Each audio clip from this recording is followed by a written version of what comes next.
우리 하나님께 귀한 부활의 소망을 주신 그 주님께 영광 돌립니다.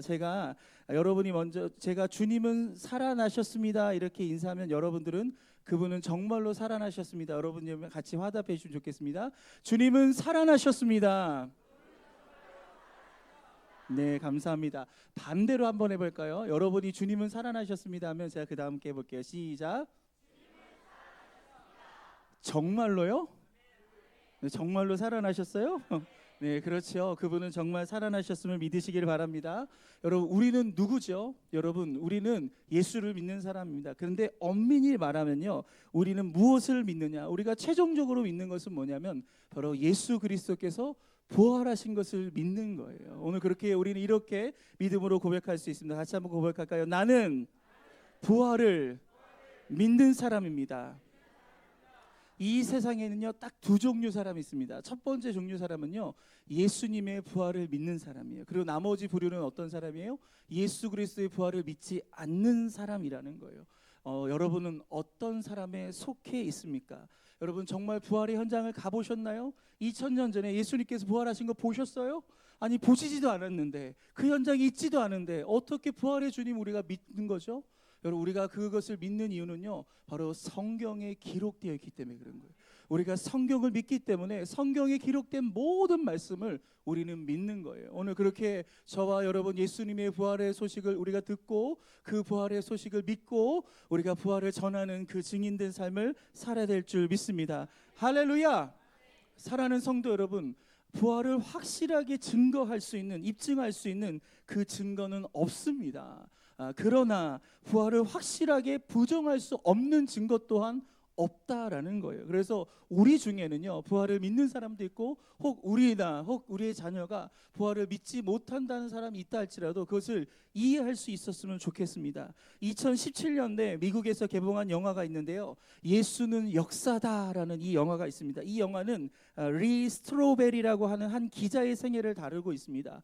이 주인공인 리 스트로베리라는 사람은요 예일대 법대를 나오는 변호사예요. 근데 이 변호사가 변호사를 하지 않고 트리뷴지라고 하는 시카고의 아주 유명한 이 잡지 회사에 입사를 하게 됩니다. 근데 이 입사할 때요 최연소로 신입 기자로 입사를 하게 되는 거예요. 그가 아주 실력이 출중했죠. 아주 명문대를 나왔기 때문에, 그리고 아주 지적이었고 아주 논리적이었기 때문에 그는 승승장구하게 됩니다.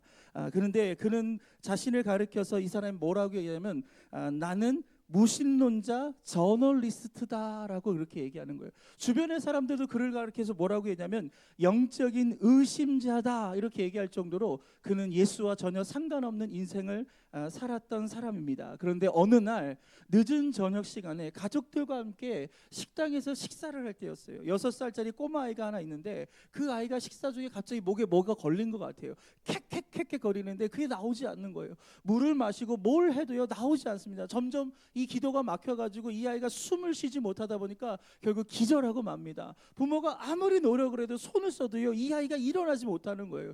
근데 갑자기 간호사 한 분이 오시더니 있던 조치를 하더니 그 목에 있는 것들이 팍 하고 나와버렸어요. 그래서 이 딸이 살아가 된 거예요. 살게 된 거예요. 그래서 너무 고맙잖아요. 죽게 됐는데 굉장히 급한 상황이었는데 그 딸이 살게 되어서 이 부모가 그분에게 감사를 표하면서 이렇게 질문했습니다. 아니 당신이 어떻게 해서 이 늦은 시간에 식당에 올 수 있었습니까? 라고 얘기했더니 이 간호사가 이렇게 얘기를 하는 겁니다. 사실은 자기도 집에 그냥 있었는데 하나님이 자신에게 굉장히 강력한 마음의 부담감으로 빨리 식당에 가보라고 그런 음성을 나에게 들려주셨다는 거예요. 그래서 난 가고 싶지 않았지만 하나님 너무나 강력하게 말씀하셔서 옷을 주섬주섬 입고 식당에 도착했는데 바로 당신들의 딸이 이런 일이 벌어져서 제가 급하게 당신을 도와주고 그렇게 살아났다는 거예요. 그래서 그 딸이 살게 된 거예요. 그래서 이걸 계기로 해서 그 리 스트로베리라는 기자의 와이프가 그분을 따라서 교회를 등록하게 된 거예요. 그리고 매일 교회를 다니는데요 그 신앙이 아주 깊어졌어요.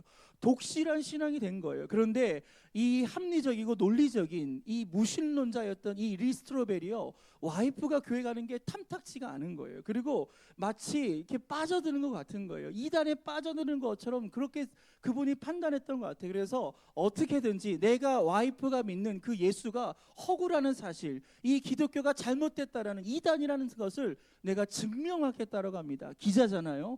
얼마나 많은 정보에 접근할 수 있습니까? 수많은 사람들이 가서 그렇게 인터뷰를 할 수 있는 그런 자격이 있는데, 그래서 그때부터 모든 자료들을 모아서 반기독교적 기사를 쓸 준비를 합니다. 그래서 현재 미국에 거주하고 있는 저명한 신학자들 그리고 성경 전문가들을 찾아가서 인터뷰를 하기 시작합니다. 여러분, 미국에서 기독교를 대표하는 이 기라성 같은 이런 사람들을 인터뷰하면서 모든 자료들을 다 모아서 이런 예수 그리스도의 허구성을 파헤치려고 했는데, 여러분, 결과가 어떻게 됐을까요? 여러분, 어떻게 됐을까요? 그는 허구성을 증명하려고 그러는데 정반대로 오히려 예수 그리스도라는 것에 더 압도될 수밖에 없었던 거예요. 그래서 아무리 그 반대적인 자료를 찾으려고 해도 찾을 수가 없게 되었습니다. 그래서 주저하고 있던 차에 한 친구가 나랑 같이 교회 가자라고 하는데, 예전 같으면 교회 가지 않았을 친구예요. 그런데 그냥 선뜻 따라간 거예요. 그래서 윌로우 크릭 교회라는 아주 큰 교회, 유명한 교회인데 거기를 딱 가서 예배를 드리는데, 그 순간 성령께서 이 리 스트로벨 이 기자에게 탁 하고 임재한 거예요. 그래서 예수 그리스도를 나의 구주로 영접하게 되면서요, 그는 기독교인이 되었어요. 그래서 예수가 허구고 기독교가 잘못됐다라는 것을 증명하기 위해서 글을 쓰려고 했었는데, 오히려 반대로 바로 예수는 역사다, 예수는 사실이다, 예수는 부활했다, 바로 그것을 소설로 책을 하나 썼는데, 그것을 바탕으로 영화가 만들어진 게 예수는 역사다. 여러분, 미국에서요 이 영화가 굉장히 센세이션을 일으켰어요. 여러분, 1편만 나온 게 아니라 2편까지 나왔습니다. 우리나라에도 개봉이 됐는데요, 흥행에는 실패하고 맙니다. 여러분, 화면이 굉장히 크죠. 제가 이 화면을 놓고 제 마음의 소원은 뭐냐면, 주말의 영화, 이 주말의 극장, 정말 좋은 영화, 우리 성도들과 함께 이 넓은 화면에서 같이 이렇게 팝콘도 먹으면서 같이 영화도 보고, 영화 끝난 다음에 함께 토론도 하고, 이런 시간 정말 갖고 싶어요. 그래서 제 마음에 1번, 바로 이게 예수는 역사다. 정말 영화가 좋거든요. 그래서 꼭 언젠가 그날이 오게 될 줄 믿습니다. 개봉박두 기대하시라. 할렐루야. 근데 이게 아직 저작권이라든지 또 이게 합법적으로 우리가 그 수준에서 영화를 상영하게 되기 때문에 제가 여러 부분에서 지금 검토 중에 있습니다. 그래서 제가 한 10개 리스트를 뽑아놨어요. 우리 성도님들과 함께 보고 싶은 그런 영화, 곧 그날이 오게 될 줄 믿습니다. 우리 다시 한번 고백할까요? 예수님은 부활하셨습니다. 여러분, 예수 그리스도의 부활이 왜 중요한지 아십니까? 예수님의 동정녀 탄생, 그리고 예수님의 삶, 그리고 그분의 기적, 그리고 그분의 고난과 십자가의 죽음, 이 모든 것을 통틀어서 이 모든 것이 하나님의 계획이고, 그리고 예수 그리스도의 십자가의 죽음이 실패가 아니라 바로 그 승리인 것을 증명할 수 있는 것이 뭐냐? 바로 예수 그리스도께서 부활하셨다는 거예요. 여러분, 예수님 이전에요 메시아 운동을 일으켰던 13명의 지도자들이 있었습니다. 이들은 저마다 내가 메시아라고 얘기하면서 사람들을 선동했어요. 사람들은 저 사람이 메시아구나 막 추앙하고 따르고, 그래, 이 사람이 우리 유대를 자유하게 할 거야, 이 사람이 다윗과 같이 우리를 이 로마의 압제에서 우리를 해방시켜 줄 거야. 얼마나 많은 사람들이 따라다녔는지 몰라요. 얼마나 많은 사람들이 환호하고, 그래, 우리 민족의 소망이 있다라고 생각합니다. 그런데 그 13번의 모든 메시아 운동이 다 실패하고 맙니다. 그 실패한 이유가 뭔지 아세요? 다 죽어버렸어요. 모든 리더들이 죽자 그 메시아 운동이 다 멈춰지게 되는데, 여러분, 예수님은 죽었지만 3일 만에 부활하셔서, 할렐루야, 오늘도 살아계시고 우리 가운데 함께하여 주시고, 오늘 이 놀라운 기독교의 생명을 통해 수많은 영혼들을 구원하는 이 일들을 이루신 것을 믿으시기를 바랍니다. 오늘 그렇게 부활신앙은요, 우리의 삶을요 새롭게 해석하게 되는 거예요. 만약 예수님이 십자가에서 못 박혀 죽으셨다, 그것도 훌륭한 거예요. 왜냐? 예수님은 자신이 말씀하신 대로 산 거예요.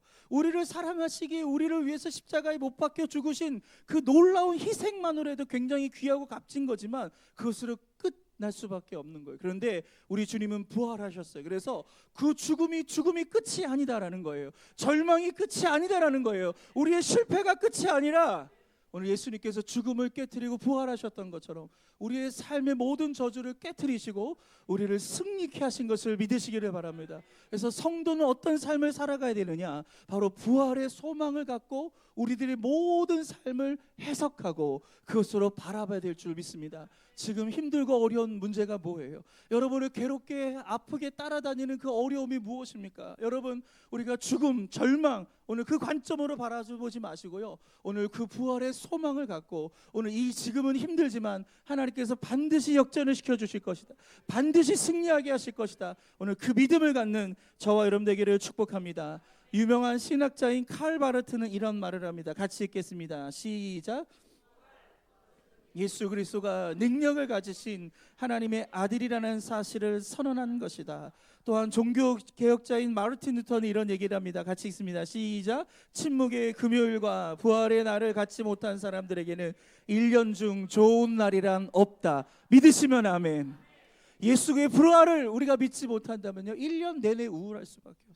1년 내내 불안할 수밖에 없고 1년 내내 걱정과 염려에 가득 차지지만 여러분, 우리는 부활을 믿기 때문에 할렐루야, 염려하는 것이 있지만 염려하지 않고요, 두려워하는 일이 있지만 두려워하지 않고요, 걱정할 일이 있겠지만 그 모든 걱정일 날 주님께 다 맡겨드리는 오늘 그러한 삶을 살게 되심을 믿으시기를 바랍니다. 최종적으로 디트리트 보네파라는 목사님이 이런 말을 합니다. 같이 읽을까요? 시작. 부활절을 믿는 사람은 절망할 수 없다. 아멘. 여러분, 부활을 믿는 사람은요 절대로 절망할 수 없는 거예요.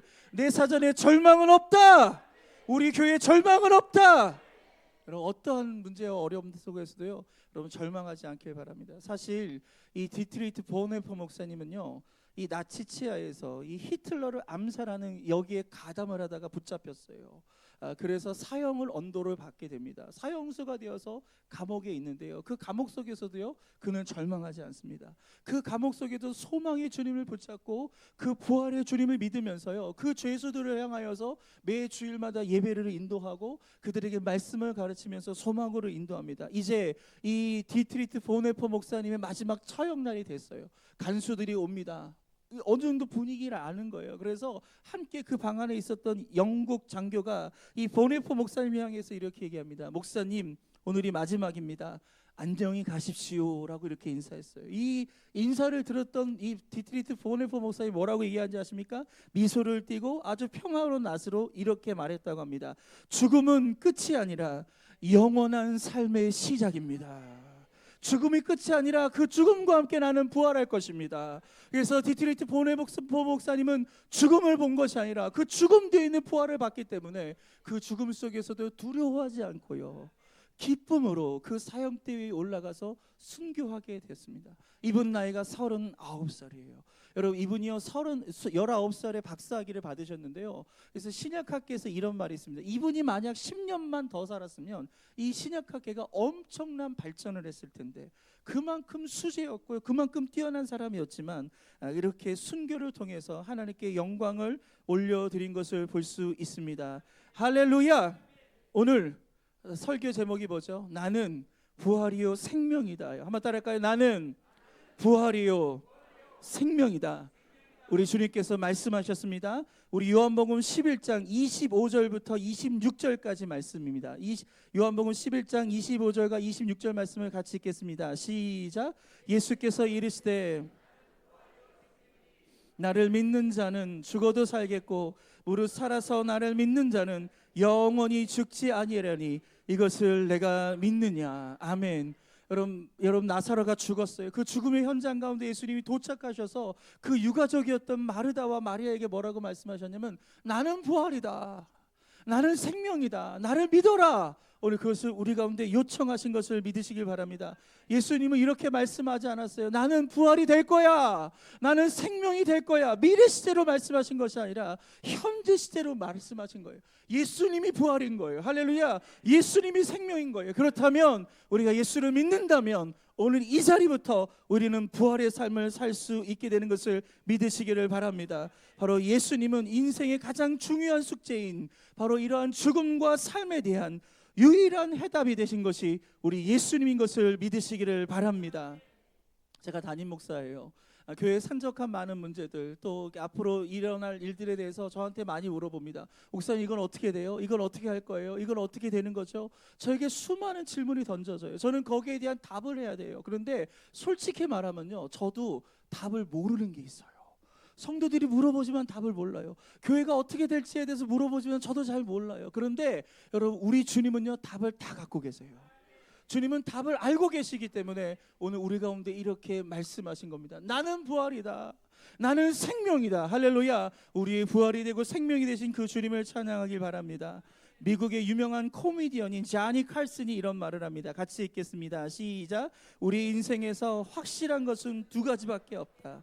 하나는 세금을 내야 한다는 것이고 또 하나는 죽어야 한다는 것이다. 그렇죠? 세금 여러분 어쩔 수 없이 내야 돼. 너무 아깝지만 그렇죠? 여러분 그 피 같은 돈을 우리가 세금으로 낼 수밖에, 이거 어쩔 수 없는 거예요. 확실한 거예요. 또 하나 확실한 게 뭐예요? 우리가 죽는다는 거예요. 100% 죽어요. 할렐루야. 저는 여러분이 120세까지 살기를 원합니다. 아멘한 사람들이 그렇게 될지어다. 할렐루야. 150세까지 살 줄 믿습니다. 200세까지 살 줄 믿습니다. 할렐루야. 여러분 우리가 아무리 200세 살고 기네스북에 오르고요, 세계에서 가장 오래된 사람, 오래 사는 사람이 될지라도요, 결국 그분도 죽게 되어 있어요. 그게 201세가 되든 202세가 되든 결국 죽게 되는 것이 우리다. 그래서 우리는 100% 죽게 된다라는 거예요. 여러분 로또 복권의 당첨 확률이 얼마인지 아십니까? 814만 분의 1이에요. 이것을 퍼센트로 바꾸니까 이렇게 나옵니다. 0.00000122850122885%. 여러분 이런 퍼센트인데 아직도 로또를 사는 분이 계셔요. 왜 그렇죠? 당첨된 사람이 있으니까. 이제 내 차례가 오겠지. 기다리셔야 돼요. 몇 년을 기다려야 할까요? 이 0.0001%를 뚫고 우리가 이것을 당첨되게 되어 있는데, 여러분 그 우리가 죽을 확률은 몇 퍼센트라고요? 100%다. 여러분 이런 0.0000002% 돼도 우리가 이 로또 복권을 사는데 100% 우리는 죽을 수밖에 없는 존재다. 여러분 로또를 사지 마시고 그 돈으로 헌금하시길 바랍니다. 할렐루야. 하나님이 갚아주실 줄 믿습니다. 여러분 부활은요 미래에 일어나는 일이 아니라 그것은 오늘 이 자리 우리의 삶에 현재적으로 일어나는 거예요. 오늘 그렇게 저와 여러분 어떻게 우리가 고백해야 되냐면 한번 고백할까요? 오늘부터 부활을 삽니다. 내일부터 부활을 사는 게 아니라, 내가 죽어서 부활을 사는 것이 아니라 오늘 이 시간부터 우리는 부활을 사는 거예요. 그래서 오늘 부활 1일차입니다. 할렐루야. 여러분 그 부활 1일차를 믿음으로 승리하며 살기를 주님의 이름으로 축원드립니다. 요한복음 11장 27절에 오늘 마르다가 예수님의 말씀이 이렇게 고백합니다. 같이 읽을까요? 시작. 이르되 주여 그러하여이다. 주는 그리스도시요 세상에 오시는 하나님의 아들이신 줄 내가 믿나이다. 아멘. 여러분 마르다는요 완벽에 가까운 고백을 합니다. 여러분 이 답을 듣고 예수님 너무 기뻐하셨어요. 그래서 마르다는 그 예수님의 부활을 믿고 의지했고, 또 예수 그리스도가 바로 그리스도이신 것이고 살아계신 하나님의 아들이심을 믿은 것을 믿으시기를 바랍니다. 오늘 우리도 이 위대한 고백을 우리의 목소리로 하나님께 올려드렸으면 좋겠습니다. 저를 따라해 볼까요? 주는 그리스도시요 세상에 오시는 하나님의 아들이신 줄 내가 믿나이다. 아멘. 우리 여기 교회학교 아이들 왔어요. 영유아부, 유치부, 우리 중고등부, 우리 청년대학부까지 와 있는데 우리 학생들만 한번 저를 따라서 고백해 볼까요? 주는 그리스도시요 세상에 오시는 하나님의 아들이신 줄 내가 믿나이다. 박수. 할렐루야. 너무 감사합니다. 제가 오늘 조금은 걱정했어요. 아이들이 떠들면 어떻게 될까? 울면 어떨까? 그냥 왔다 갔다 가면 어떻게 할까? 그런데 오늘 예배 투가 너무 좋아요. 만점이에요. 할렐루야. 다시 한번 우리 박수로 우리 감사합니다. 우리 감사합니다. 할렐루야. 이제 설교를 마무리하겠습니다. 여러분 예수님의 부활 사심을 믿으십니까? 예수님의 생명이심을 믿으십니까? 예수님을 우리가 믿었다면 죽어도 우리는 살게 되는 거예요. 살아서 우리가 부활을 만날 수 있는 거예요. 그렇기 때문에 언제나 우리는 어떠한 절망과 어떠한 낙심과 어떠한 문제 속에서도요, 여러분 두려워하지 마시고 낙심하지 말고 오늘 하나님을 믿기를 주님의 이름으로 축원드립니다. 여러분 기독교인이 강한 이유는요, 여러분 근육이 강해서 강한 게 아니에요. 신무기를 갖고 있어서 강한 게 아니에요. 뭐예요? 우리는 죽음을 두려워하지 않기 때문에. 왜? 죽어도 부활하니까. 죽음을 두려워하지 않기 때문에 죽음을 향하여서 우리는 담대할 수 있는 것입니다. 오늘 그렇게 여러분 담대하게 이 땅을 살아가는 저 여러분 되기를 주님의 이름으로 축원드립니다.